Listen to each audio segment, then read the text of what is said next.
Well, it's Red Friday, and the Chiefs are looking to wrap up the regular season of 2022 against the Las Vegas Raiders. Coming at you tomorrow, earlier game than we had originally expected. We're going to go through everything you need to know about it, update on what the seedings may be as well, who's in, who's out, coming up today on Locked On Chiefs.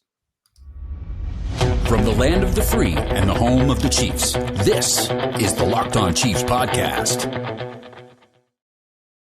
Welcome back, everybody. It is Red Friday. The Chiefs have a ball game tomorrow. I know there's a lot of questions about what that means and where they'll play next. We will get into all of that. We're brought to you today by BetOnline. It's the best way for you to get covered this season with props, odds, lines, everything you need at BetOnline where the game starts. We do have a lot to go over. It's multifaceted. There's a lot of ins and outs. We'll give you an update on Damar Hamlin as well. I'm Ryan Tracy, the founder of Rogue Analytics and Performance Consulting, RGR Football, and NFL 33. Thanks for making us your first listen here on the Locked On Podcast Network. Check out maybe the draft show for your next one or any of the other ones, Chris. Yeah, and I'm Chris Clark. Thank you all for listening. Go like, subscribe, and hit the notification bell on YouTube if you're there. Go leave us a comment on iTunes or Spotify. We'd appreciate those. I do want to throw this out there really quick. Two things. One, I have a very bad cough. I'm going to try to keep myself muted. If I cough, I apologize. Can't help it. Two, we are recording this at 1:30 on Thursday. I say that because everything we're about to talk about has the ability to change before you actually get a chance to listen to this. There is a lot to it. And a nice update that feeds into this. We should start with the big positive news. As Damar Hamlin seems to have turned a corner, he is coming around. It's been a long few days. I've been up really late researching a lot on the medical side for some of the other things that I do. And for those of you who heard yesterday's show or Wednesday's show, I'm certain I at least messed his name up once because Antonio Hamilton and Damar Hamlin have a tendency to run together in my head. So apologies to anyone who heard that. But there's different variations of the news. Showing signs of recovery is the baseline. It was, I believe, Kyer Elam, the rookie, who said that he had woken at some point. I don't have that confirmed, but what we thought originally seems to be coming true, that he's coming around. We hope that continues. Now, that is just one symptom of his current condition, and his current condition is just the outcome of that game that was postponed. And as of now, we don't know what's going to happen in terms of this next week. They have postponed it indefinitely. We don't know if it will be played. The question I have for you, Chris, is the Chiefs are affected by this. And that's why, for those of you who are Chiefs fans that are like, why are we talking about a Bills player? It's because it does affect the Chiefs' outcome. Yep. Do you think, that game should be completed in its prior form, started over from where it was on the clock, whatever? Really quick, I want to say thank you. I'm very happy to hear about Damar Hamlin and the updates that we keep getting. And thank you to the first responders that were on the field that gave him a chance to continue to live his life and potentially live his life, maybe getting back to almost normal. It sounds like they're thinking that he could be making a very good recovery. So that's a very positive sign. I don't think it should be replayed. I think that you're going to throw too many different things into disarray if you try to replay this game. There's no fair way to do it to the players. The Bills, doesn't sound like the Bills want to play it. The Bengals said they'll do whatever the Bills want to do. Mm-hmm. Quite honestly, I'm not saying that you can't move things around and make it work, but that seems highly unlikely, and it's not really, I hate saying it this way, but it's not really fair to the other teams in the league who are going to be affected by this and don't have a clue as to how that game is going to affect what they've got going on Sunday. So at this point, I think what I keep hearing and keep seeing is that game's not going to be replayed. They're going to try to figure out a way to do the seeding regardless of that game. The bigger problem that they have with that is that they do seeding based on win percentage. There is a scenario that if Kansas City loses on Saturday and the Bills lose on Sunday, Kansas City is still the number one seed, winning percentage wise. It doesn't look like Cincinnati is going to have that opportunity to be the number one seed because of winning percentage, at least I believe, from what I've been able to figure out. So there's a question of whether or not Cincinnati would be eligible to be the number 1 seed. There's a question of whether or not, the Bills would be the number 1 seed. Question about if Cincinnati would be the 2 seed if, they won instead of the Bills, and how that's going to play out and how you deal with that. There's a lot of questions and there's a lot of things we don't have answers to. Obviously, as I said on the crossover episode, the most important thing is Damar Hamlin is going to get better, continues to improve. That's the most important thing. But we have to talk about everything else because it is part of what is going to go into this weekend for all of the teams, not just the Bills, not just the Bengals, but also the Chiefs. Also, the Ravens have have part of this as well. They could be playing for the division if the Bengals would have lost on Monday night. New update just came out. It is confirmed that doctors have confirmed that not only has he woken up, but Damar Hamlin has control and is able to move his feet and hands. The extremities are always the first thing you want to check for dexterity. That is a good sign. He's not able to speak yet, but evidently in writing, the first thing he asked was who won the game. So yeah, and he's not able to speak because he has a tube down his throat, which is expected to be happening because he has damage to his lungs, from what we've been told. Yep. So that is expected. That's not out of the ordinary. At least from everything that's been said, is they expect that he will be. He's going to continue recovering, but he's not speaking yet. Well, and his question is a good one because it is so pivotal as to what happens next. We'll talk about the two scenarios and where they stand right now after we get back from this, because I want to tell you about our friends over at PrizePicks. PrizePicks is the easiest way to play daily fantasy sports, and we've got a pretty good deal for you. Here's the concept. Patrick, right now, as we record this, the line has been set at PrizePicks of 319.5 yards. All you have to do is decide, is Patrick going to throw for more than that or less than that? That's the only question. You pick 2 to 5 players, that is, and you string those together as an entry. Now, if you wanted to go with Stidham this week as well, his line is currently 225.5. You put 5 entries together, that entry can win you 10 times the entry amount, and that's what's key. It's not complex. It's not lineups. It's not matchups. Just will this player perform to this point more or less? That's all you got to do. It makes it easy. All the major sports are covered, even some of those that are a little bit harder to find, but certainly football is what you're here for. Football is what we're here for as well. Entries are made super easy, fast, 60 seconds. They're safe and fast withdrawals as well, and they're operational in 30 states plus Canada. And all you have to do is go get the app. You can get it at any of the app stores. You can go to prizepicks.com and get it and use our code locked on. You can see it down here below. What that gets you is 100% deposit match up to $100. So if you put in $50, they're going to give you 50 to use in your betting world. If you put in 100, you get 100. If you put in 500, you still only get 100. So keep that in mind. But it's super easy at prizepicks.com with our code locked on. Go check them out today. Right now, as we sit, I said that night that the best thing that could come from this is to not replay this game and to just go, because the precedent is already set that seedings are set by percentage, win percentage specifically. Now, obviously, that gives you one less chance to get a win and up your percentage, but it is still not like just because you didn't play a game that you're a game back. It is still based on percentage, and I like that. The Chiefs currently are 13 100ths of a point ahead. They are at 813 percentage. The Bills are at 800. So that did flip things. And I understand how Bills fans would be upset, and I understand how Chiefs fans would say Chiefs covered their part of it.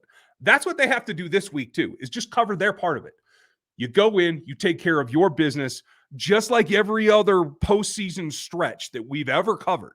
You take care of your business, you're going to do the best that you can and get yourself covered. I don't think any of that changes no matter what they choose to do, whether it's this percentage thing or whether they replay that particular game. What I don't like is the concept right now that there could be an 8th team added, because I think somebody needs to have that first seed. I think all these teams have been pushing for that. To reward no one for it, I think, is a mistake. That is one of the other options that is apparently on the table. And here's the thing. If you do it for the AFC, you have to do it for the NFC, who is not affected at all. Nobody's missing games in the NFC. So I think that this has to just go down to percentages as played, drop that game, and not add anything to it, and not add another seed. What do you think? I think you're right. I think that that's probably the way that needs to go. It's not going to be fair regardless of how this shakes out. That's the reality is there's just no fair way to do it. I mean, and I hate to say it this way, but what's the possibility of replaying that game and somebody in that game gets injured that affects things as well? I mean, that affects your teams as well. I mean, and I'm not talking an injury like what Damar Hamlin had. Don't get me wrong. I'm not saying that. I'm just saying you never know. Jamar Chase sprains his ankle. Yeah, that could be significant, right? Could be a high ankle sprain. There's anything that could happen. And it's football. It's a violent game. I'm not – I need to be clear. I'm not saying that I think that injury is good. But the reality is it's possible another injury could happen. So that's another reason that you don't want to do that game over. When it comes to whether or not they play, that's the big question. And I don't think they're going to play it at this point. Doesn't seem like that. I don't like the thought of having an 8th seed added and getting rid of the first round bye, because you're absolutely right. It screws the Eagles more than anybody else, quite honestly. Yeah.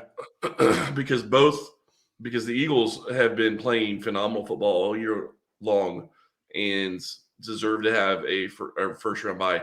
There's other things out there that's possible. There's talk about maybe the number 1 seed gets the opportunity to have either home field advantage throughout or the first round bye. What do you want? You have your choice there. And I think if you're the Chiefs and that you're the number 1 seed, you take the first round bye and you play on the road.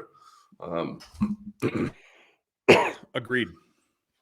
And, we need to start talking about this game, and there's a lot to talk about when we get to the game. I just have to say, Travis Kelce was on the podium as we're recording this, and he said that Andy Reid could scheme open his dad against an NFL defense. So just want to throw that out there for a little bit of levity. Thank you, Travis, for being real, though. I mean, you have 2 all-pro sons. I'm guessing dad's pretty athletic, so I don't know that's that big a stretch. Maybe. Still love that Travis is still being Travis, and he also did say during his talk that he's extremely happy that he's hearing what he's hearing about Damar Hamlin, but just wanted to add that little point of levity because Travis Kelce being Travis Kelce is always fun. When you start looking at this game for Kansas City, though, the big question, and this is kind of what I got into with Q on the crossover, is how does Kansas City's defense play? Because you don't really know what to expect from Stidham. You've got 1 game film. Mm-hmm. How is that going to change this week? And how do you play when you're not probably going to have L'Jarius Sneed? Yeah, he was back at practice yesterday. I have not seen a report for today yet. He's back. Okay. The only person that didn't practice was Sky Moore. He's out on Sunday. We do not have designations for the rest of them. Sorry, again, we're recording early on Thursday, but yeah, we'll see whether or not Sneed is available. Tooney was at practice. That's surprising to me, but that's all obviously good news that his ankle is better than they were worried about. Agreed. And you have a good point. It all comes down to the quarterback with that team. And obviously a lot of talk about Derek Carr and where he will be next season. It will not be in Las Vegas. But here's the thing that concerns me.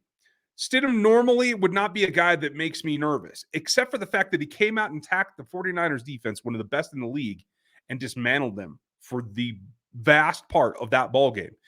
And that's what's concerning to me. 3 touchdowns. He did give up 2 interceptions. So there are mistakes there to be had. And I think that's where it comes down to not just Sneed, but to Juan Thornhill and Justin Reed. And I do think that Trent McDuffie's getting closer to taking the ball away at some point. Other than just a fumble, right. Creating a fumble. But yeah, no, I agree with you. And I think that the thing that is interesting to me, Stidham won his teammates over by staying tough in the pocket, throwing that 60-yard pass to Devontae Adams. The pass wasn't great, but he knew he was going to get leveled, and he made the pass anyway. That's what is the big part of that play. Yeah, it was a great throw. He put it on the money, but it's standing in the pocket, being willing to take that shot, knowing that you're going to take that shot and still delivering the ball. It's a great sign for him. The question, like you said, how's that going to play out on offense? I will say this. Vegas has always had weapons, and they have something to prove. And one of the things that Q talked about yesterday was, they want to play spoiler for the Chiefs. What happens if Kansas City loses this game? It doesn't really matter on the rest of it because it probably gives away the number 1 seed to somebody else, which obviously we already kind of talked about all that. It doesn't. That's beside the point. But you have to go out and win this game, and the Raiders want to play spoiler for that. Yeah, I agree. There are a few things that motivate a team in this situation, but spoiling your rivals is one of them.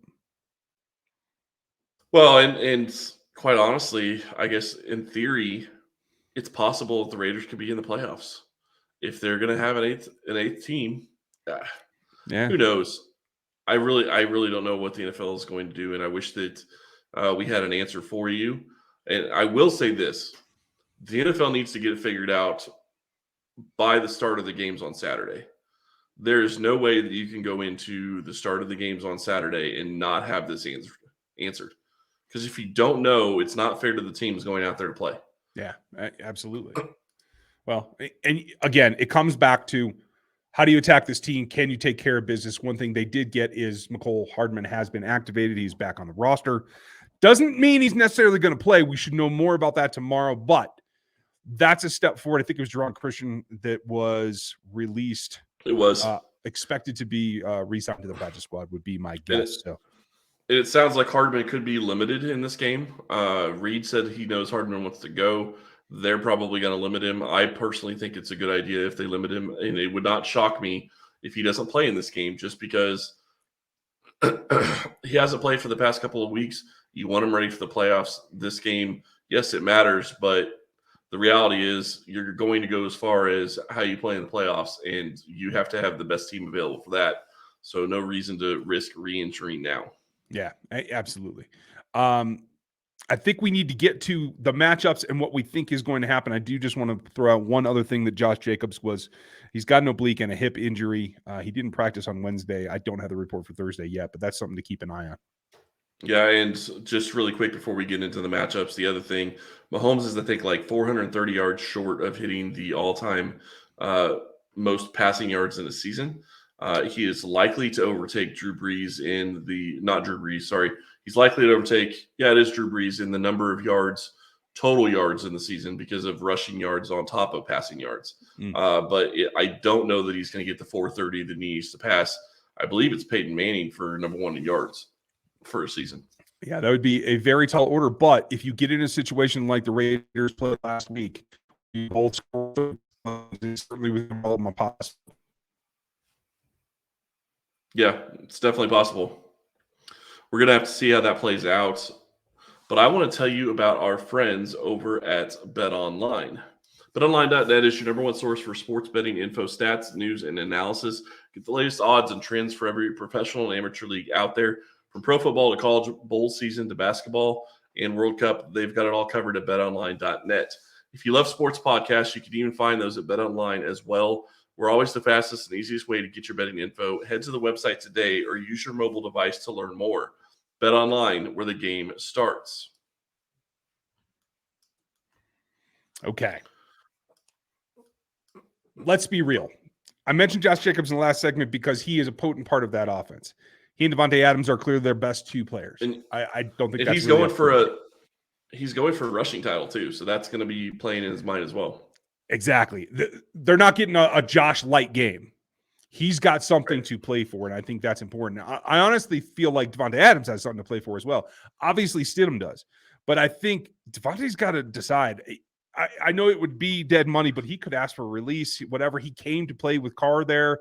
This could be a show-out kind of thing. He's already broken their single-season receiving record for the organization. So I think there's motivation there.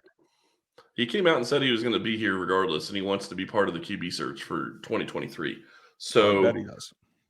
At least he's saying the right things. But the other side of that, the reality is if you come out and say that you don't want to be there publicly, then maybe you give them an opportunity to get guaranteed money back. Yeah. Talk of detrimental to the team. So I understand either way. I mean, I expect he's going to be in Las Vegas in 2023, but it's possible he's not. I mean, there's a lot of questions as to how that's going to play out. Yeah, you never know. Now, as far as this team goes, when you flip it over and you're talking about the Vegas defense coming after Patrick Mahomes, let's be real. There's a couple other guys that can contribute, but it's the Max Crosby show in terms of pass rush. Absolutely. He did have 5 pressures on the day last week. So you got to think that he's slicking his chops. He knows Andrew. They have a long history, and he's gotten the better end of it the last 2 ball games. So I think that this is something that while we've seen a ton of Jerick McKinnon, I think we have to see a little bit less of him in this ball game, a little bit more Pacheco, a lot more chipping from both of them against Crosby in particular. Just kind of knock him back to the inside and let Andrew have his inside arm. So you're going to say they run the ball more. I'm going to disagree with you and say that McKinnon's probably going to be on the field more. One, because they trust his pass blocking, and two, because they're going to want to pass the ball and to get the ball and maybe get the ball out of Patrick's hands quickly and get Crosby trying to think about, okay, well, maybe they're doing quick stuff that is not, and I'm not going to be able to get home. Yeah, you got to hope so. Make him think that. Yeah, that's exactly what I would be hoping for. I don't know if that ends up coming true, but hey, it is what it is. When it comes to the offense and what the Vegas offense will try to do to the Kansas City Chiefs, it is about that run. I think they've got a little bit improved line play as of late. I wouldn't say that it's great, but the tackles, Colton Miller obviously has made an improvement over this season as well as last. They've got Illuminor on the other side.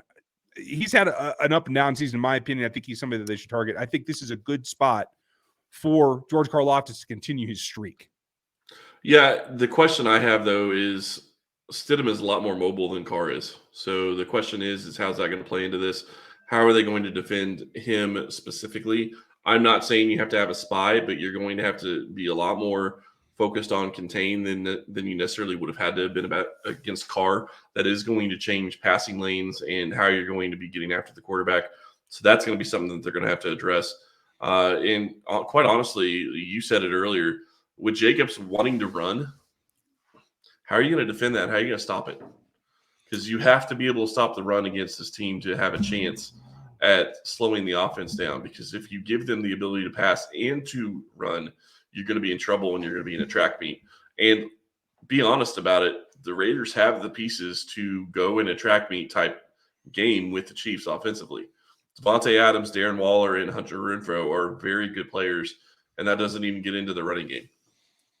Yeah, I know that it's a possibility, but this is what Leo Chenal is here for, to take that aspect away, to allow you to be in base more often and stop that run.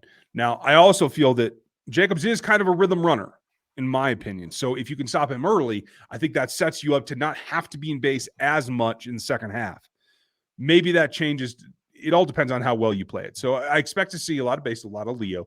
I do expect Darius Harris to sub in for Willie Gay as well. They want to keep Willie fresh. They need him for the playoffs. So I do think that it's going to be a bit more of a rotation than maybe we're expecting. And then want Harris to be ready to go as well. I mean, you're only one snap away, unfortunately, from Harris having to play more. Nick Bolton went out for a snap last week. Harris came in as the middle linebacker. So that's also got to be something that they've got to be looking at. Big question is how the rookies are going to play this game when you start looking at the corners versus this wide receiver group. Without L'Jarius Sneed, it really changes how they could be doing things. And McDuffie, I love McDuffie as a rookie. I think he's played very well, but McDuffie on Devontae Adams by himself is a tall ask. Yeah. If you want to put him in the slot and have him go against Hunter Renfrow, I think he can do pretty well there. But you're going to have to figure out something for Devontae Adams, and you're more likely going to have to double him most of the game. Yeah, I think that is probably the clearest aspect for me. Foster Moreau can hurt you. Okay, I can live with that. Matt Collins can hurt you a little bit. I can live with that. Waller, I'm not even sure Waller's Waller yet, so I'm a little less concerned with that. So I think you do have to give a dedicated double to Devontae Adams. I do think you do have to get creative with the overload blitzes in particular, where they've stacked a couple of guys on one side of the line. I think that will help. Yeah, and you have to wonder, with the rookies likely being the starters, are they going to continue to have McDuffie play the slot? Because that's where he's played the past couple of weeks. He's done very well, in my opinion. So I think it could make a lot of sense for them to try to continue to have him in the slot. You may have to change it up if the Raiders are going gangbusters early in the game. And one thing we haven't talked about, and we talked about it a little bit on the crossover with Q yesterday, I did. What's the energy going to be like in this game? Mm-hmm. That's a huge question. One of the things Q talked about was the Raiders locker room was pretty somber yesterday on Wednesday. And, across the league, I would imagine that the locker rooms are getting a little bit better with the positive news today, but what kind of energy are both teams going to come out with?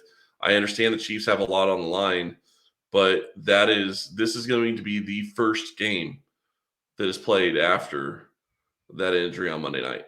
Yeah, agreed. I think the Chiefs have it pretty easy because they have stuff on the line.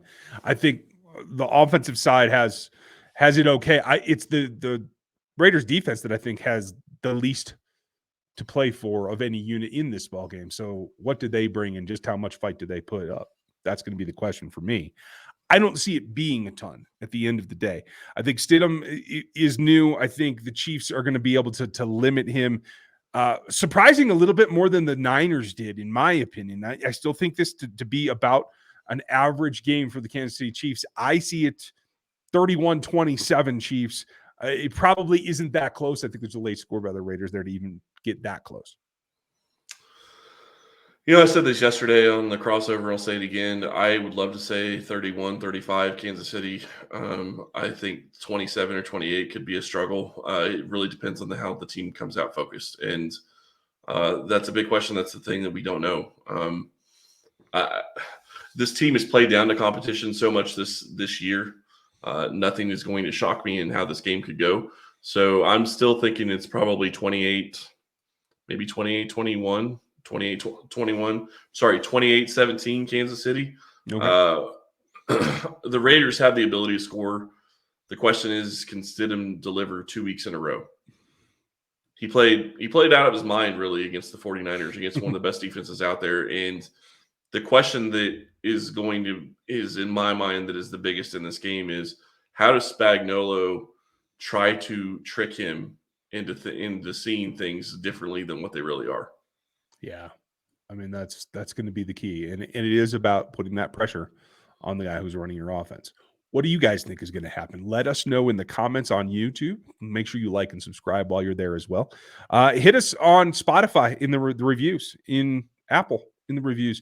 What do you think this game comes down to? And do you think at the end of this whole weekend, whatever the decision comes down, are they the number one seed or not? That's what we'd like to know from you guys. Hit us at Locked On Chiefs on Twitter as well. We'll be active there. We will be live post-game, as we always are. So check that out after the pressers. That will be our plan. So thank you for spending your time today. Enjoy your Red Friday. It's pre-pressers. Sorry. It's a visiting game. So flip that, and we will be live either way. Yeah, right after the game. We will announce that, and we'll have that up before you guys are even ready for it. So thank you for spending your time with us. Enjoy your Friday and your Saturday morning. We'll talk to you after that.